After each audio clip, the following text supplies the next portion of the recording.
Ayan na pumapatak na ng pakunti-kunti ang profit natin. Nagpa-profit na tayo. Kumikita na po tayo ngayon. At yan ang matututunan mo dito sa video na to. Gusto mo rin bang matuto ng pag-trading sa Forex at kumita ng pera? Well, dito sa video na to ay matututo ka kung paano mag-trading from the start mismo. Dahil dito sa video na to ay matutunghayan mo kung paano mag-trading from the start mismo. At naked chart ang pag-uumpisahan natin para mas makikita mo kung saan mag-uumpisa, kung paano mag-entry, kung ano ang ginamit na mga indicators na ginamit ko dito, which is ay napakalaking tulong ito. Kaya manood ka lang, panoorin mo lang ang video na ito dahil napakalaking tulong ito para sa pag-trading mo at nang matuto ka rin kung paano kumita sa Forex. Okay? Right, welcome back mga ka-homemate at ngayon nga naman tayo. And as usual ay naked chart pa rin ang gagamitin natin sa pag-umpisa ng pag-trading. USD CAD ang binabala kong pag-tradingan ngayon dahil meron tayong HIN news para sa USD CAD mamayang 8:30 PM para sa US session. Kaya ito ang binabala kong pag-tradingan ngayon. Dito tayo mag-uumpisa sa naked chart para mas masusundan nyo ang gagawin natin. And ito ang magiging target for resistance area ko. Pagawin nga natin, pulang-pula. Lakihan ko ng konti ang dimension ng guhit natin. At saka gagawin kong puti. Gawin kong puti. Ayan. Puti ba? O ito na lang. Okay. Ayan. So ito ang target for resistance area ko. Dito sa portion na to ay big possibility na magbalik or bumalik or pumunta dito sa area na to ang ang mga candlesticks. So yan yung mga big possibility na tinitingnan natin, no? Okay. Ngayon naman ay maglalagay ako ng support area at dito sa portion na to ay ang posibleng support area ko. Extend muna natin papunta dito sa dulo. Parehas natin dito sa resistance area para mas maganda-ganda naman tingnan. Okay. So, yan. Teka. So, tingnan natin dito ang pullback. Target for pullback ko ay ito. Gusto kong baguhin sa puti ito. Double click and right click. And then, punta sa properties. At ito, baguhin na natin ang papunta sa puti. Click OK. Then click OK. Yan. So ito ang target for pullback ko na pagdating dito sa portion na ito ay big possibility na mag-pullback siya. At ang gagawin ko dito ay magbabay ako. Kasi base dito sa structure ng mga candlesticks dito sa H4 ay uptrending ang market. Base sa structure ng mga candlesticks dito sa H4. Kaya ang gagawin ko dito mamaya ay magbabay ako. At dito sa area na to, yung pullback portion natin at yan ako papunta dito sa target for resistance natin. Okay? Yan ang gagawin ko mamaya. So, ang gagawin ko, magbabay ako. Limit trading. Buy. At dito sa portion ako magbabay na to. 20 lamang ang gagawin ko ditong lot size. Gawin kong 30.30. At by limit ang gagawin ko. As long as na hindi siya nahihit ay hindi magti-trigger yan. Kapag bumalik na dito ang price dito sa portion na to at 1.37012 ay magti-trigger ang entry natin. Swing ang gagawin natin. Open muna ang gagawin ko dito. Saka na maglalagay ng stop loss and take profit mamaya. Balik tayo later para hindi ka na humaba ang video natin. Yo, eto na ngayon ang current situation after na pumatak ang US session kaso nahuli tayo pagbukas ng PC natin at hindi natin nasaksiyan mismo ang pagpatak ng spikes which is ay going up as expected. Kagaya ng sinabi ko kanina na ang mangyayari nito ay magiging bullish ang trend nito base na rin sa structure ng mga candlesticks dito sa edge for ano. Ayan, yung nakikita nyo. So, ang gagawin ko ngayon ay since hindi naabot yung trade abang natin, limit order kaya magbabay ako gamit ang market. Yan. Tatlong trade entry ang binitawan ko ngayon para dito sa market entry natin. Ang gagawin ko dito ay mag-i-scalp na lang tayo dito maya-maya ng konti. Hindi na tayo mag-swing. Dapat ay swing kung tawag dito, kung na-hit yung limit order natin na buy, ay swing trade yun. And since andito na tayo at market execution ang ginawa natin, kaya scalping na tayo dito. Mag-scalp na lang tayo.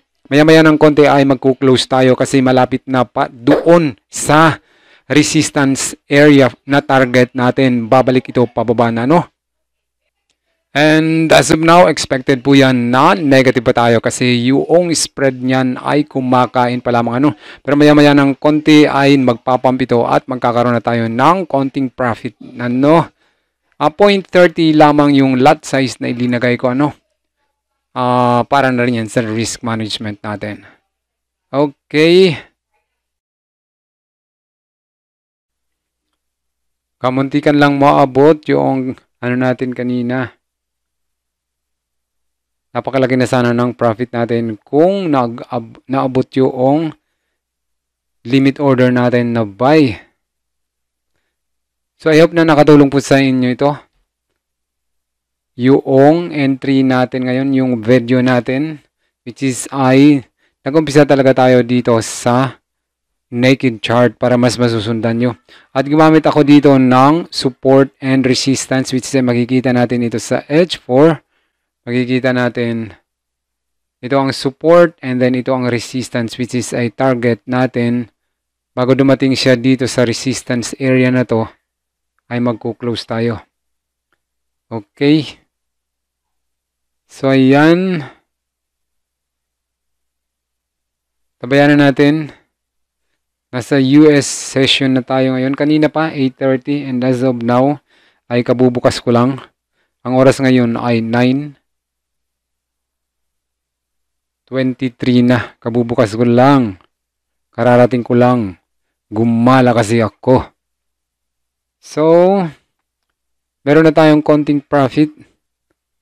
Magko-close tayo bago mag-10. 9:23. So, yung target natin, bago dumating dito sa area na to, sa resistance label natin ay i-close natin ang trade entry natin. Kasi big possibility nito ay bumalik ito, sumipa ito pabalik pagdating dito sa resistance area na to.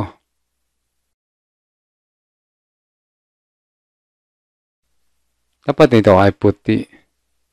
Linagay ko na ito ng puti kanina. Ba't ka bumalik? Ano ko ba ito sa puti? Parang nakalimutan ko kung puti ba yung linagay. Right, kung sakalamang useful pala ang video natin ay pakilike po ang video na to. At yung mga tanong nyo ay ilagay lang dyan sa comment section natin para mas mabigyan natin ng sagot ang bawat tanong nyo. Mag-comments lang po kayo at ang masagot ko yan. Hindi po nasunod, hindi naabot yung natin. Buy limit kanina dito sa portion na ito. Kamuntik lang maabot Ito yung target for pullback natin dito sa portion na to. Itong ito yung pullback entry natin. Target for pullback pero hindi niya naabot yung ilinagay natin na limit order for buy entry. Ganun pa man ay successful yung pag-analyze natin. At ang nangyari dito sa HIN news para sa USD CAD kung pupuntahan natin ay negative po ang naging resulta dito sa HIN news natin para sa Canadian dollars. Kaya ang nangyari ay since negative siya, mahina ang Canadian dollar. As of this HIN news, kaya ang nangyari dito sa natin sa chart natin ay bumulusok pataas or naging bullish ang movement ng mga candlesticks since ang USD ay malakas. Yun po yung pakatatandaan nyo na kung sino ang malakas ay siya po ang bubulusok.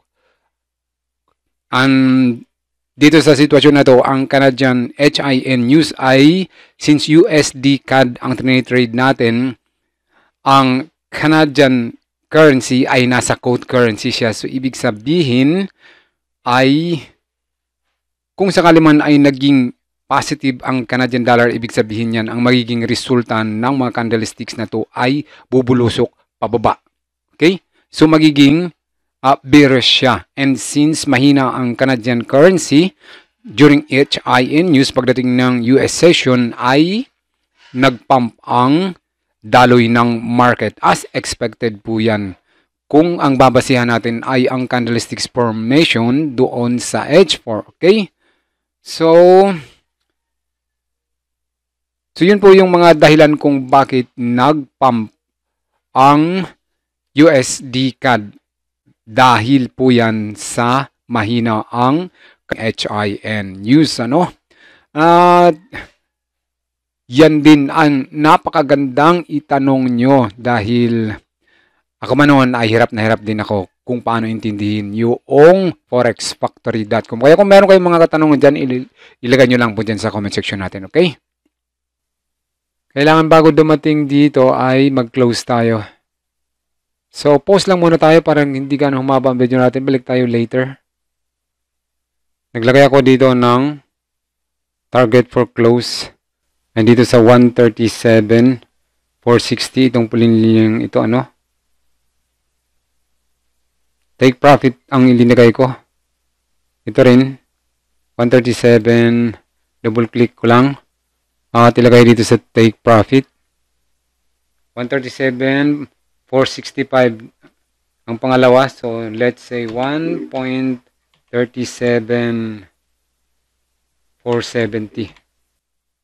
And then, click natin ang modify. Okay. Lagay lang tayo dyan. Ngayon, tanggalin na natin ito. Itong puling linyang ito, which is ito yung target natin for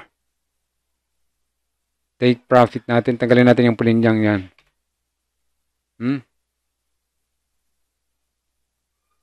Oy. Ano daw?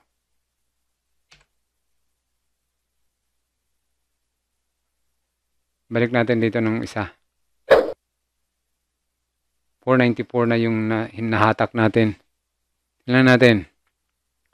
Pwede rin naman. Maabot na yung target natin. Hayaan na ma-hit yan. Tingnan lang natin.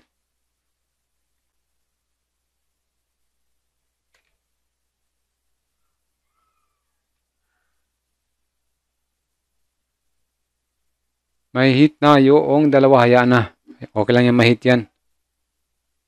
Kasi, at least meron na tayong profit.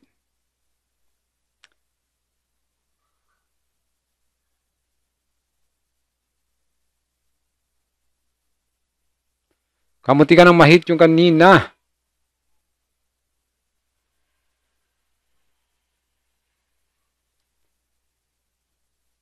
Hayaan ko lang ma-hit ang ilinagay natin take profit. Yung stop loss ay pwede namang maghatak tayo dito.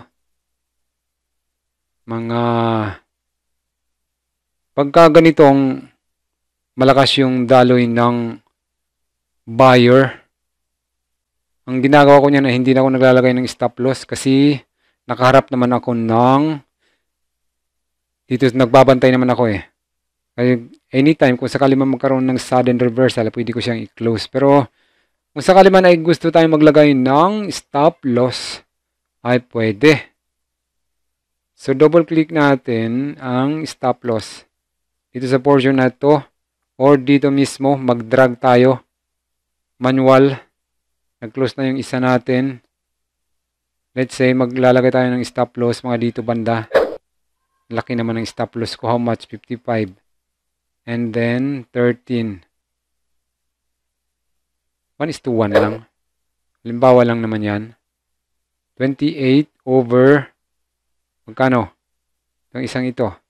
15. 1:1. 20. Okay, pwede na yan. So, ganun. 15.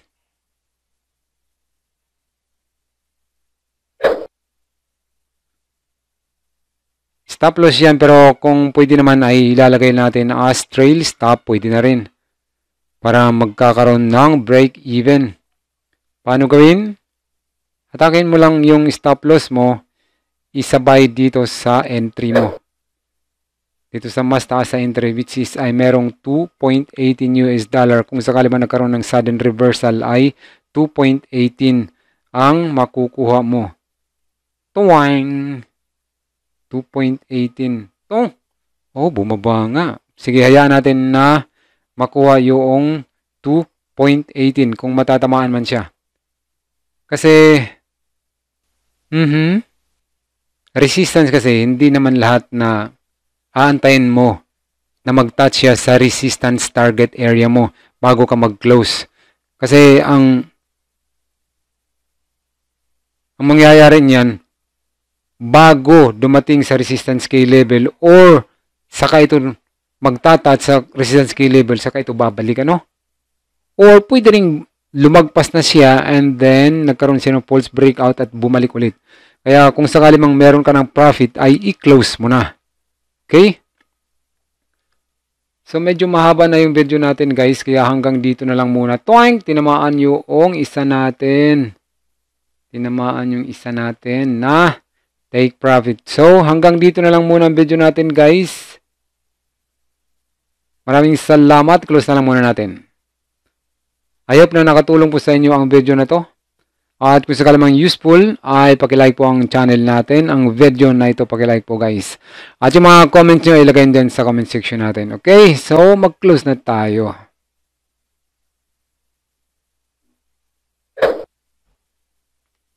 So hanggang dito na lang muna ang video natin. Kapiranggot lang yung kinita natin. $20 lamang. Ibig sabihin, meron na tayong 1,000 pesos. 1,000 pesos lang yung kinita natin, ano? Pero okay na rin yun. So, hanggang dito lang muna guys. And thank you for watching. I hope na nakatulong po sa inyo ang simpleng tutorial na ito ng live and actual charting po ang ginawa natin. Okay? So, good luck po sa inyong lahat and thank you for watching guys. Thank you po.